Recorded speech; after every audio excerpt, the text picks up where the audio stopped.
Debonair. Okay. Since day one, man, I mean, hearing this story, it's been crazy. It's been wild. I mean, goddamn. Goddamn. And, you know, it's really, oh, sorry. What's good, y'all? Shout out to Notification Game for hitting the like button. And if you didn't even start yet, y'all the first ones in there. I appreciate you. Anyway, yeah, it's really crazy, man, because first of all, the amount of press that's been going on and stuff like that, y'all been killing me with these memes. I mean, it's just hilarious all around.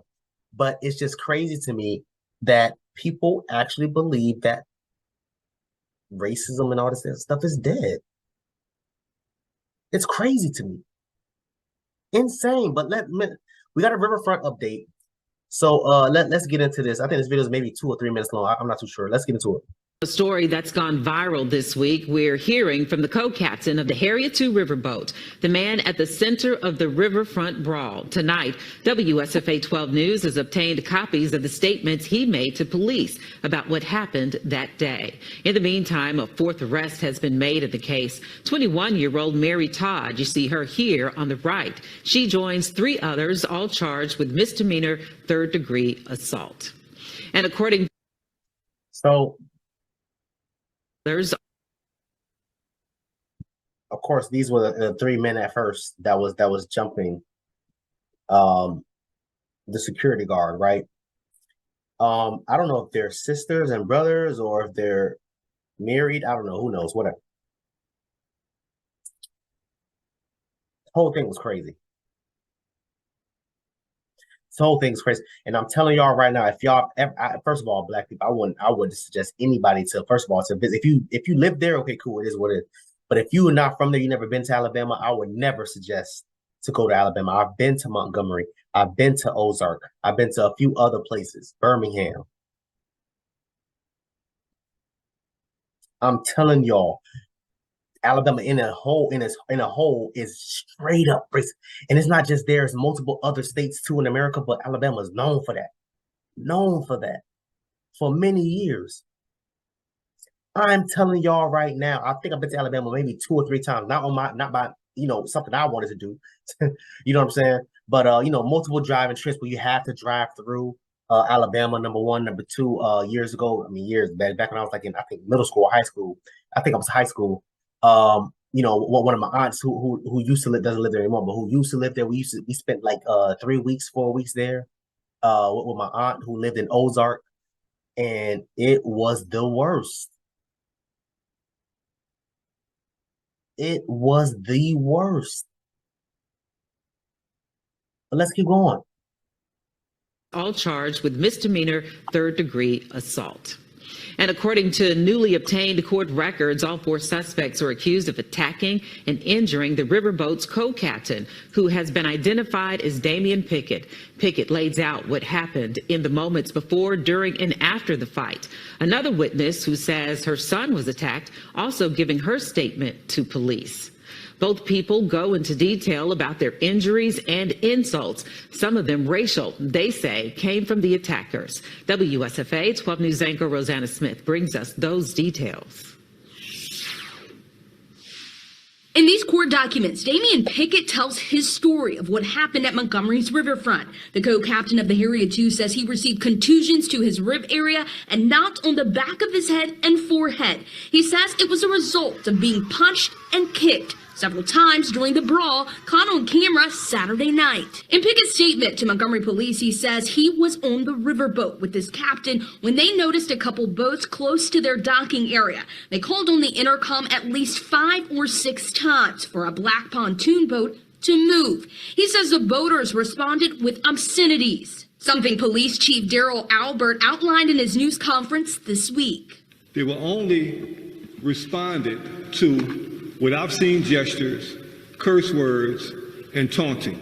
Pickett says he, along with his deckhand, the 16-year-old victim, got to the dock, and that's where the men confronted him. In his statement to police, Pickett says he told the men he was just doing his job. He says a man fired back that the dock was public. Pickett says eventually the men attacked him. He told officers someone hit him from behind. He tried to defend himself by choking the man in front of him. Pickett says he then remembers another man tackling him. He believes he bit one of them and heard one threaten to kill him.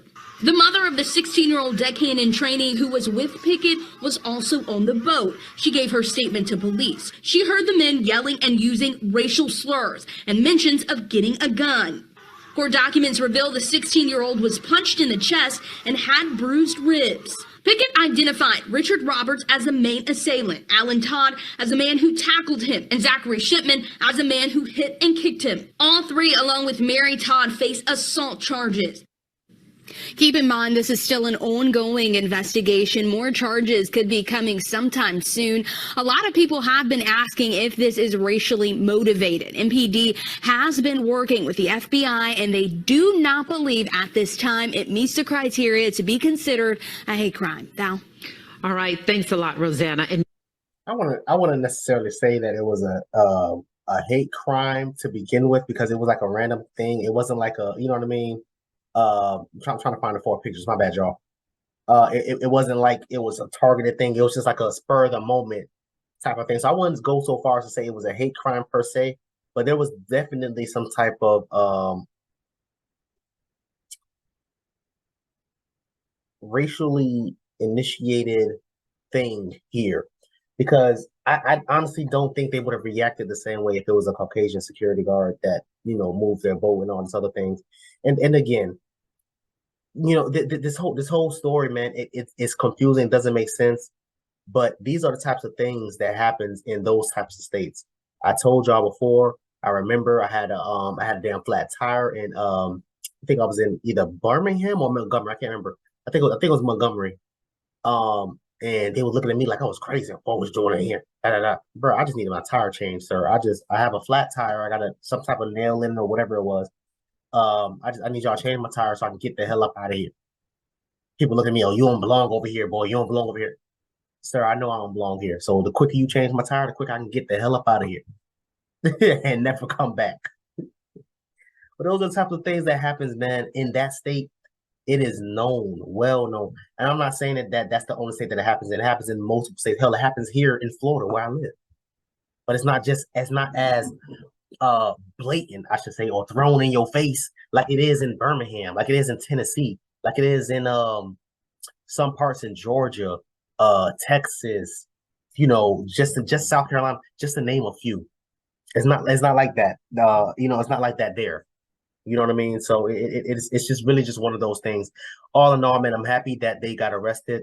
You know, I believe, if I'm not mistaken, the guy that was hitting the woman with the chair, I believe he's also arrested too.